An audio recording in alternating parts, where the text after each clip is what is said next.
জ্বরই আসছে নাকি? চিনি হবে, একটু চিনি দাও না এর মধ্যে।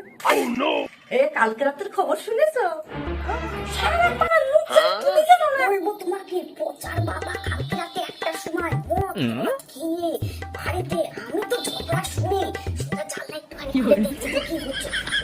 ও টলতে টলতে যাচ্ছে, গিয়ে বলছে ওনাকে কার সাথে প্রেম করে, ওর বউর সাথে আর থাকবে না। আর এদিকে বলছে বাবা তো ভালো না গো, উপর একটা ছেলের সাথে প্রেম করে। আর দেখেছো এবার আবার জিন্স প্যান্ট নিয়েছে, এমনি হয় না, জিন্স প্যান্ট দিদি গাছে পরের বাড়ির ঝগড়া শুনবে না, পুরোখানি শুনতে পারলাম না, আজকেই ডিভোর্স হয়ে যাবে দেখে নি তুমি।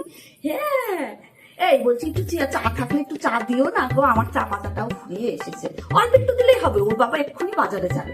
আমি তো সারা রাত ঘুমাতে পারিনি গো, আমি তো সারা রাত জেগে রয়েছি, এবার কখন আসে তোমার বলবো, ওর বাবার জ্বালা কিছু শুনতে পাইনি, খালি আরেক পরের বাড়ির কথা শুনতে নাই শো করতে করতে আমি আর্ধেকখানি শুনিস আর্ধেকখানি শুনিনি। এই হলো ঘটনা।